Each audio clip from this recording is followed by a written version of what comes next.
Hello everyone, this is Neha and welcome back to my channel. कैसे हैं आप सब? आई होप आप बहुत बढ़िया होंगे। स्वागत है आपका आपके अपने चैनल स्टडी परचम में। आज हम हिंदी व्याकरण में व्यंजन संधि पढ़ने वाले हैं। इससे पहले वाली क्लास में हमने स्वर संधि पढ़ा था और ये भी पढ़ा था कि संधि किसे कहते हैं और संधि के 3 भेद होते हैं। तो हमने स्वर संधि पढ़ लिया। आज हम व्यंजन संधि पढ़ेंगे और उसके कुछ नियम को भी पढ़ेंगे, जिससे क्या होगी कि आपकी व्यंजन संधि क्या होती है, कैसे पहचानेंगे, वो सारी चीज़ें आपको समझ में आएगी, है ना। इसके बाद वाली क्लास में हम फिर विसर्ग संधि भी पढ़ेंगे। तो इस तरह से हमारी संधि टॉपिक जो होगी वो पूरी कंप्लीट हो जाएगी। वीडियो बहुत ज़्यादा लंबा होने के कारण ये जो संधि टॉपिक है ये 3 पार्ट में आएगा और तीनों पार्ट में हम अलग अलग तरह की संधि पढ़ रहे हैं। अगर आप इस चैनल पे नए हो तो चैनल को सब्सक्राइब कीजिए और बेल आइकन दबाइए, जिससे आपको नए वीडियो के नोटिफिकेशन मिलते रहेंगे। हिंदी ग्रामर की ये जो टॉपिक है ये किसी भी एग्जामिनेशन के लिए बेनिफिशियल है। जिस भी एग्जाम में हिंदी ग्रामर से क्वेश्चन पूछे जाते हैं, है ना। और specially for C TET, UP TET, super TET वाले बच्चों के लिए ये क्लासेस अभी आ रही हैं। बट आप किसी स्कूल लेवल के स्टूडेंट हो और आपके सब्जेक्ट में, आपके सिलेबस में संधि टॉपिक पढ़नी है या हिंदी व्याकरण है, तो ये सारे वीडियो, ये पूरी सीरीज आपके लिए है ना। तो चलिए फिर स्टार्ट करते हैं। संधि किसे कहते हैं और व्यंजन संधि किसे कहते हैं, इन दोनों चीज़ों को हम देखेंगे। ठीक है, देखिए, 2 वर्णों स्वर या व्यंजन के मेल से होने वाले विकार को संधि कहते हैं। संधि बहुत अच्छे से इससे पहले वाले वीडियो में बताया है कि 2 वर्ण का जब मेल होता है, 2 वर्ण जब जुड़ते हैं, 2 वर्ण की ध्वनियां जब जुड़ती हैं तो वो संधि बनाती हैं और उसे हम संधि कहते हैं। या तो स्वर का स्वर से मिलाप हो, स्वर का व्यंजन से मिलाप हो, या व्यंजन का व्यंजन से मिलाप हो, तो उसे हम संधि कहते हैं। ठीक है, अब आज का मेन टॉपिक है हमारा कि व्यंजन संधि क्या होता है। ठीक है, तो व्यंजन संधि क्या होता है? व्यंजन का व्यंजन से अथवा किसी स्वर से, यानी व्यंजन है, व्यंजन क्या आप व्यंजन का आप स्वर से करो या व्यंजन का व्यंजन से करो, दोनों क्या होता है? व्यंजन संधि में ही आता है। यानी व्यंजन संधि में एक तो व्यंजन का व्यंजन से जुड़ेगा और स्वर और व्यंजन ये दोनों जुड़ेंगे। स्वर का स्वर से मिलाप किस में होता है? स्वर संधि में होता है, ये ध्यान में रखिएगा।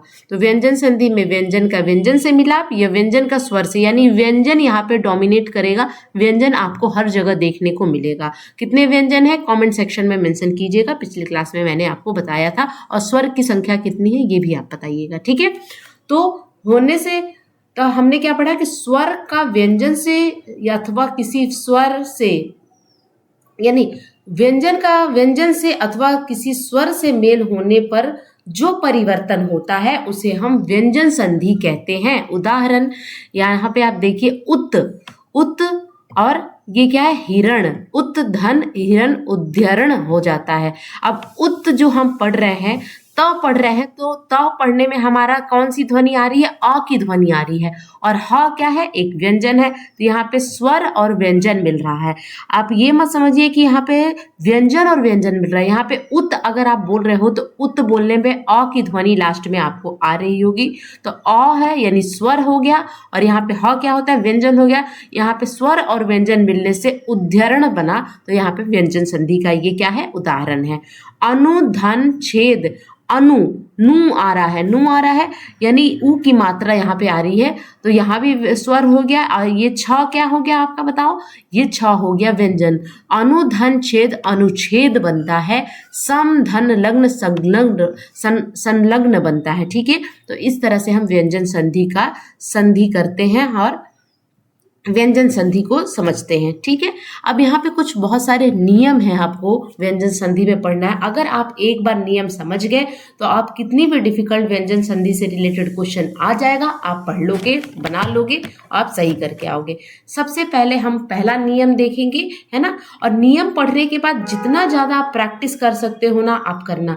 प्रैक्टिस करने से क्या होगा कि आप देखते ही पहचान लोगे कि कौन सी संधि है और यहाँ पे किस तरह से संधि विच्छेद करना है और किस तरह से संधि करना है। ठीक है, पहला नियम ये बोलता है कि वर्ग के पहले वर्ण का तीसरे वर्ण में परिवर्तन, यानी आपको जहां कहीं भी वर्ग का पहला वर्ण दिख जाए, वर्ग का पहला, यानी जैसे हम लोग क वर्ग होता है तो क वर्ग में क्या पढ़ते हैं? क ख ग घ अंग पढ़ते हैं ना। तो क वर्ग का पहला वर्ण कौन होता है? क होता है। फिर उसके बाद आता है ख, उसके बाद आता है ग, है ना। तो वही बोल रहा है कि वर्ग का पहला वर्ण का तीसरे वर्ण में परिवर्तन। तो ये हो गया पहला, ये हो गया दूसरा और ये हो गया तीसरा, यानी पहला का तीसरे में परिवर्तन। जहां कहीं भी पहला वर्ग दिख जाए, ये क भी हो सकता है, च भी पहला होता है अपने वर्ग में, और ट भी पहला होता है, त भी पहला होता है और प भी पहला होता है अपने वर्ग में। ये सब पहले आते हैं। क वर्ग में सबसे पहले क आता है, च वर्ग में सबसे पहले च आता है, ट वर्ग में पहले सबसे पहले ट आता है, और त में सबसे पहले त आता है, और प वर्ग अगर हम पढ़े तो प में सबसे पहले प आता है। लेकिन इसी वर्ग में तीसरे नंबर पे कौन आता है? तो क की बात करें तो क वर्ग में तीसरे नंबर पर आपका ग आता है, च वर्ग में ज आता है तीसरे नंबर पर, ट वर्ग में द आता है, त वर्ग में द आता है और प वर्ग में ब आता है। तो ये किस में परिवर्तित हो जाएगा? पहला किस में परिवर्तित होगा? तीसरा। यानी जहां कहीं भी क दिख जाए वो ग में चेंज हो जाता है, च दिख जाए वो ज में चेंज हो जाएगा, ट दिख जाए वो ड में, त दिख जाए वो द में। इस तरह से होता है। अब आप जब मैं उदाहरण यहाँ पे दूंगी ना कि किस तरह से होता है, तब आपको समझ में आएगा। यानी कहने का मतलब ये है कि क च ट त प के पश्चात यदि किसी वर्ग का तीसरा वर्ण आ जाए, जैसे ग ज ड द ब, अर्थात क का ग में चेंज हो जाता है, च का ज में चेंज हो जाता है, ट का ड में हो जाता है, त का द में और प का ब में। अब देखिए उदाहरण में हम देखेंगे कैसे। जैसे दिक, दिक क्या हो गया? क वर्ग हो गया। तो क वर्ग हो गया तो इसका तीसरा में चेंज हो जाएगा, है ना। तो इसका तीसरा क्या होता है? क का तीसरा क्या होता है? क वर्ग में तीसरा आता है ग। तो ये दिक जो दिख रहा है ये क में हलंत लगा है, यानी ये आधा क है। तो ये आधा क है तो किस में परिवर्तित होगा? आधा ग में परिवर्तित होगा। तो दिक धन दर्शन, दिग्दर्शन हो जाएगा, दिग्दर्शन। ये क कहाँ चेंज हो गया? आधा क कहाँ चेंज हो गया? यहाँ आधा ग में, यानी ये पहला था किस में परिवर्तित हो गया? तीसरे में। तो दर्शन ही लिखेंगे, लेकिन क किस में परिवर्तित हो गया? आधा ग में। ये आधा हलंत लगा है यानी ये आधा क है। उसी तरह जगत, तो जगत में ये हलंत लगा है तो आधा त है। तो ये त वर्ग का आप देखो तीसरा क्या होता है? त किस में परिवर्तित हो रहा था? द में, आधा द में। तो जगत धन ईस जगदीश हो जाएगा, ठीक है। जगत धन ईस जगदीश हो जाएगा। उसी तरह वाक धन ईस वागीश हो जाएगा, ठीक है ना। तो इस तरह से परिवर्तन होता है, ठीक है। चलिए नेक्स्ट देखेंगे। दूसरा नियम वर्ग कहता है वर्ग के पहले वर्ण का पांचवें वर्ण में परिवर्तन। अब इससे पहले वाला नियम था कि वर्ग का पहले से तीसरे में, यानी पहला तीसरा। अब ये हो गया पहला पांचवा, यानी पहले वर्ग का पहला वर्ण और किसमें वर्ण, किस वर्ण में चेंज होगा? पांचवे में। पांचवा क्या होता है? सारे अनुनासिक होते हैं, नासिक वर्ण होते हैं। नासिक वर्ण जैसे अंगा हो गया, इया हो गया, है ना, ड हो गया। ये जो लास्ट में आते हैं ना, क ख ग घ अंगा, च छ ज झ इया, जैसे यहाँ पे ये सब इसमें परिवर्तित हो जाएंगे। अब जैसे देखिए कैसे होगा। किसी वर्ग के पहले या तीसरे व्यंजन के बाद यदि कोई नासिक व्यंजन, ये नासिक व्यंजन ये सब होता है, आ जाए तो पहला तीसरा व्यंजन के स्थान पर अपने ही वर्ग का नासिक व्यंजन आ जाता है। यानी पहला और तीसरा, यहाँ पे याद रखिएगा, यहाँ पे तीसरा भी होगा, ठीक है। यहाँ पे तीसरा लिख लीजिएगा आप कि पहला और तीसरे व्यंजन के स्थान पर अपने ही वर्ग का नासिक व्यंजन आ जाता है। अर्थात क का अंगा में चेंज होता था, च का इया में, ट का ड़ में, त का न में और प का म में चेंज हो जाता है। यही है, यानी पहला और तीसरा आ जाए तो किस में चेंज हो जाएगा? पांचवे में, यानी नासिक में। जैसे अब एग्जाम्पल में जगत धन नाथ, त किस में चेंज होगा? त का सबसे आखिरी वाला त क्या है? पहला है। तो त का सबसे आखिरी वाला क्या होता है? न होता है। तो न में चेंज हो जाएगा, जगत धन नाथ जगन्नाथ हो जाता है। उत धन मत उन्मत्त हो जाता है। त का क्या है आखिरी वाला? न है। त का फिर यहाँ पे उद धन यम उद्यम हो जाएगा, ठीक है। समझ में आया? तो इस तरह से आपको करना है। ये दूसरा नियम था। चलिए अब हम तीसरा नियम पढ़ेंगे। तीसरा नियम है त संबंधित विशेष नियम। त संबंधित 3-4 नियम होते हैं, आप ध्यान में रखिएगा। त संबंधित नियम ज्यादा होता है। तो त संबंधित का पहला नियम है त व्यंजन के बाद अगर च छ हो तो च में परिवर्तित होता है ना। त व्यंजन के बाद, याद रखिएगा त व्यंजन के बाद, जैसे यहाँ पे त व्यंजन के बाद क्या आ जाए, च छ आ जाए, त व्यंजन के बाद च आ गया या छ आ जाए, तो च छ हो तो हमेशा च में ही चेंज होगा। कैसे, अब देखिए च और छ में बड़ा कौन है, च बड़ा है तो हमेशा च ही आएगा। ज और झ में बड़ा कौन है, ज, तो हमेशा ज ही आएगा। ट और ठ में पहले कौन आता है, पहले कौन यानी बड़ा कौन, तो वो ट ही होगा। ठीक है, यानी त के बाद या च आ जाए चाहे छ आ जाए, च ही होगा। त के बाद ज आ जाए या झ आ जाए, दोनों में से कोई एक आ जाए तो ज, यानी ज जो बड़ा होता है तो ज ही होगा। ट के बाद ट और ठ हो जाए तो ट हो जाएगा। अब यहाँ पे ड और ढ होने पर ड में चेंज हो, दोनों में बड़ा कौन, बड़ा कौन यानी पहले कौन, ल होने पर ल ही होता रहता है। याद रखिएगा ल का ल ही होता है, ल परिवर्तित नहीं होता है, इसको ध्यान में रखिएगा। अब एग्जाम्पल में देखिए, त के बाद क्या बोल रहा है, च छ आ जाए, तो सबसे पहले त उत, त के बाद क्या आ रहा है, च आ रहा है, तो किस में चेंज हो जाएगा, च है तो च ही में चेंज हो जाएगा, यानी उत आधा त का यहाँ पे आधा च आ गया, और ये चारण एज इट इज लिख देंगे, ये चारण क्या हो गया, एज इट इज लिख देंगे। तो त किस में चेंज हो गया, च में चेंज हो गया, आधा त था हलंत लगा है तो उत धन चारण उच्चारण हो जाएगा। ठीक है, अब यहाँ पे जगत धन छाया, अब यहाँ पे त है, त के बाद च छ आ जाए तो च ही बनेगा, तो यहाँ पे त के बाद छ आया है तो बड़ा ही वाला हमेशा आएगा ना, च आ जाए चाहे छ आ जाए हमेशा च ही रहेगा। तो यहाँ पे जगत लिखेंगे और त का क्या हो जाएगा, आधा च हो जाएगा, यहाँ पर देखिए आधा च हो गया, और छाया का एज इट इज छाया लिख देंगे, यानी जगत धन छाया, जगत छाया, जगत छाया हो जाएगा। फिर उत धन लास है ना, उत धन लास, त और ल का क्या मैंने बताया था कि ल का हमेशा ल ही रहेगा, तो उत धन लास ल आया है ना, तो ये सबसे पहले लास का तो लास ही लिखोगे यहाँ पे है ना, ये लास का एज इट इज लास लिखोगे। तो किस में चेंज हो जाएगा, आधा तो है ना, तो आधा ल में उल्लास हो जाएगा। ठीक है, अब यहाँ पे देखिए उत धन ज्वल, उत धन ज्वल, अब ये आधा त है और ये ज है, यहाँ पे देखिए ज और झ आ जाए तो हमेशा ज ही होगा, तो यहाँ पे क्या है, ज का क्या होगा, ज ही आ जाएगा। तो उत यहाँ पे ज तो एज इट इज, ये जो ज्वल लिखा है ये ज्वल तो वैसे ही लिखेंगे, लेकिन आधा त आधा ज में चेंज हो रहा है ना, देखिए ज त के बाद अगर ज या झ आ जाए तो ज ही में चेंज होता है, तो ये उज्ज्वल हो जाएगा। उत धन डयन, उड्डयन हो जाएगा, डयन क्या नहीं, आधा ये आधा तो का क्या लिखा है, ड ढ आ जाए, यानी त के बाद ड ढ आ जाए तो ड में ही चेंज होता है, ये वाला नियम है। तो उत धन डयन, तो त का क्या हो जाएगा, आधा ड हो जाएगा, क्योंकि आधा ट है तो यहाँ पे ये आधा देखिए उत का हो जाएगा उड, और डयन का एज इट इज डयन लिख देंगे। ये है पहला नियम। ठीक है, अब दूसरा नियम हम देखते हैं। देखिए थोड़ा सा डिफिकल्ट तो है व्यंजन संधि, नियम बहुत पढ़ने होते हैं और नियम याद भी नहीं रहते हैं, ये फैक्ट है, लेकिन आप प्रैक्टिस करोगे ना तो आपको प्रैक्टिस से ये चीज़ें क्लियर हो जाती हैं, है ना। तो जब हम एमसीक्यू का सेशन लेकर आएंगे ना तो वहाँ पर आपको बहुत ज़्यादा, आप जब पढ़ोगे ना तो बहुत ज़्यादा गूगल करना, आपको बहुत ज़्यादा इससे संबंधित नियम से बहुत सारे लिखेंगे, उसको आप पढ़ना और लिखना। तो संधि का जो व्यंजन संधि जो होता है वो ज़्यादा डिफिकल्ट माना जाता है, तो वो आपके नियम जो है वो क्लियर हो जाएंगे। ठीक है, मैं एक सेपरेट वीडियो ला दूंगी इसके प्रैक्टिस सेट के, तो उससे आपका क्लियर हो जाएगा। ठीक है, यदि त के बाद श आ जाए, है ना, त के बाद श आ जाए, श ये वाला आप श है ना, तो त च में तथा श छ में चेंज हो जाता है। ठीक है, ये नियम इजी है।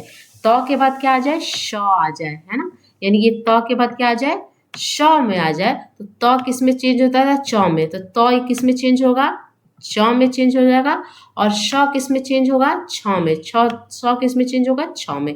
आप यहाँ पे नियम दे सकते हो, तत् धन शिव, तत्ति शिव हो जाएगा। ठीक है, त के बाद क्या आ जाए, क्या आ जाए, स आ जाए, तो त किस में चेंज हो रहा है, तो च में, तो फिर यहाँ पे सच छात्र, शास्त्र, चच शास्त्र में चेंज हो जाएगा। समझ में आया, ये दूसरा नियम है, ये नियम इजी है।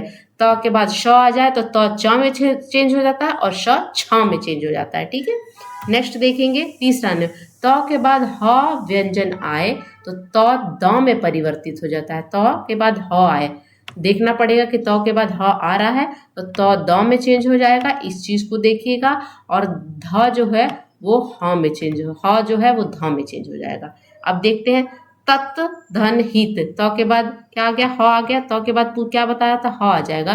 तो तौ किस में बदलना चाहिए, आधा द में, तो तौ आधा द में हो गया। ये तौ बदल के क्या हो गया, आधा तो यहाँ हो गया। और ह किस में बदलने का बात हो रहा था, ध में, तो यहाँ पे ही की मात्रा लगी है ना, तो यहाँ पे धी की मात्रा लग देगी, तद्धित हो जाएगा। पद धन हित है ना, तो यहाँ पे प प द, यही तो पद भी रहेगा। और ह किस में चेंज हो रहा है, ये तो एज इट इज रहेगा। यहाँ त रहता तब परिवर्तित होगा, लेकिन यहाँ पे द है तो परिवर्तित नहीं होगा। ह ती, तो ह किस में परिवर्तित हो रहा है, ध में, तो धित पद्धित हो जाएगा। ठीक है, चलिए अगला नियम देखते हैं। अगला नियम है नियम नंबर 4, छ संबंधित नियम। छ संबंधित नियम क्या होता है, यदि किसी स्वर के बाद छ वर्ण आ जाए तो छ से पहले च वर्ण जुड़ जाता है। यदि स्वर के बाद, स्वर यानी अ से अंग तक, ठीक है, स्वर के बाद अगर छ आ जाए, अब स्वर में क्या आना चाहिए, अ आ ई उ, है ना, बड़ा ऊ छोटा ऊ, री ए औ, ये सब आ जाए। तो यदि किसी स्वर के बाद छ आ जाए, यानी यहाँ पे देखिए परी लगा है ना, परी, तो री लगा है, यानी ई की मात्रा लगी है, यहाँ पे छोटी ई की मात्रा लगी है, और छ आ जाए तो छ किस में बदलेगा, च में, तो छ किस में बदलेगा, च में। समझ में आया, तो देखिए परी, तो परी तो एज इट इज लिखेंगे, छ आ गया है ना, तो छ किस में परिवर्तित होगा, च में, आधा च में, तो आधा च लगा और छेद का छेद ही लिख देंगे, तो परिच्छेद, परिधन छेद परिच्छेद हो जाएगा। उसी तरह वृक्ष, वृक्ष है, धन छाया, तो ये क्या है, वृक्ष, च हो वृक्ष, यहाँ पे च छाया, वृक्ष छाया हो जाएगा। अनु, यहाँ पे ऊ की मात्रा लग रही है ना, तो ऊ की मात्रा लग रही है, तो ऊ के बाद भी छ आया है, तो किस में परिवर्तित होगा, च छ में परिवर्तित हो, तो अनु का एज इट इज अनु लिखेंगे, च आधा च बन जाएगा और छे को एज इट इज लिख देंगे, यानी ये दोनों एज इट इज लिखेंगे। यहाँ पे बीच में च लग रहा है, सब में आप देख रहे हो ना, बीच में एज इट इज च लगा दे रहे हैं, तो ये नियम है चौथा नियम। ठीक है, अगला नियम हम देखेंगे। पांचवा नियम क्या बोलता है, म संबंधित नियम, म के बाद जिस वर्ग का व्यंजन आता है उसी वर्ग का नासिक, नासिक, नासिक कौन होता है, जो लास्ट में आता है, अंग, ड़, न, म, है ना, इया, यहाँ पे इया होना अथवा अनुस्वार बन जाता है। जैसे आप, ये बहुत इजी है, इस नियम को ना देखते हुए आप सीधे एग्जाम्पल को देखिए। सम, सम धन भव, तो ये म क्या होता है, डॉट बन जाता है और संभव हो जाता है, ये ज़्यादा इजी है। सम धन पूर्ण, यहाँ ऊपर लग जाता है, संपूर्ण हो जाता है। सम धन कल्प, ये क्या होता है, स में डॉट लग जाता है, म हट जाता है, ऊपर डॉट बन जाता है, यानी नासिक बन जाता है, और कल्प यही हो जाएगा। अहम धन कार, तो ये क्या होता है, अहम म हटेगा और ह के ऊपर डॉट लगेगा, यानी नासिक लगेगा, और कार अहंकार बन जाता है। ये इजी है, आप नियम भी नहीं देखोगे ना तब भी ये आपका हो जाएगा, नियम याद भी नहीं करोगे तब भी। म हट के यहाँ पे डॉट लग जाएगा और ये जुड़ जाएगा और संभव बन जाएगा। सम धन पूर्ण संपूर्ण हो जाएगा, सम धन कल्प संकल्प हो जाएगा, अहम धनकार अहंकार हो जाएगा। ठीक है, चलिए उसके बाद म के बाद यदि य, र, ल, व, श, तलाबे श, मूर्धन्य श, ह व्यंजन हो तो म का अनुस्वार हो जाता है। यानी म के बाद क्या आ जाए, य आ जाए, य आया, म के बाद श आ जाए, यहाँ पे श आया, र भी आ सकता है, ल भी आ सकता है, व भी आ सकता है, कुछ भी आ सकता है, तो म का अनुस्वार बन जाता है। म का अनुस्वार यानी ऊपर डॉट लग जाता है, ये भी इजी है।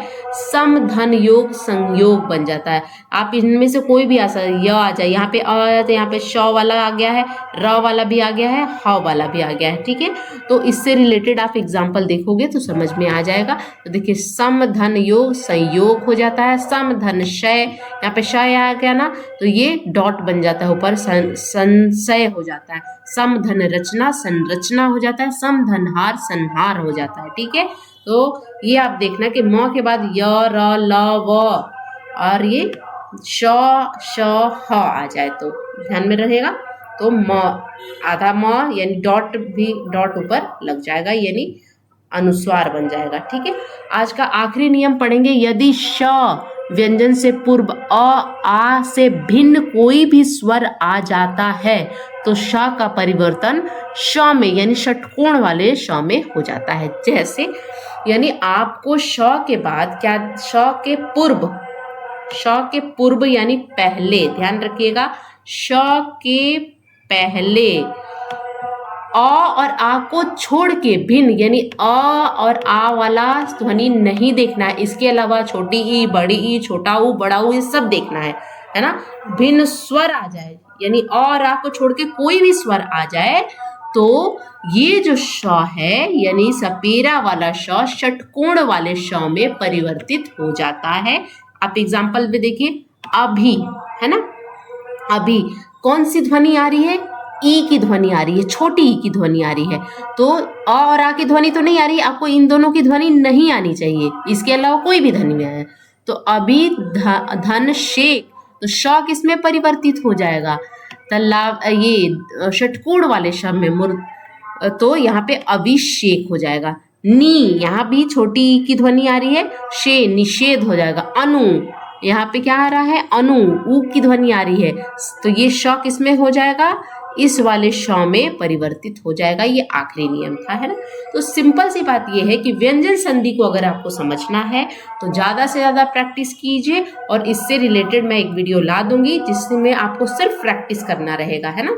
तो आपको नियम भी समझ में आने लगेंगे। ठीक है, तो आई होप ये वीडियो आपको अच्छा लगा होगा, समझ में आया होगा। थोड़ा डिफिकल्ट है, 2-3 बार पढ़िएगा तो और अच्छे से समझ में आएगा। मिलती हूँ आपसे नेक्स्ट वीडियो में। लाइक शेयर सब्सक्राइब करते रहिएगा। तब तक के लिए thank you so much for watching. Bye.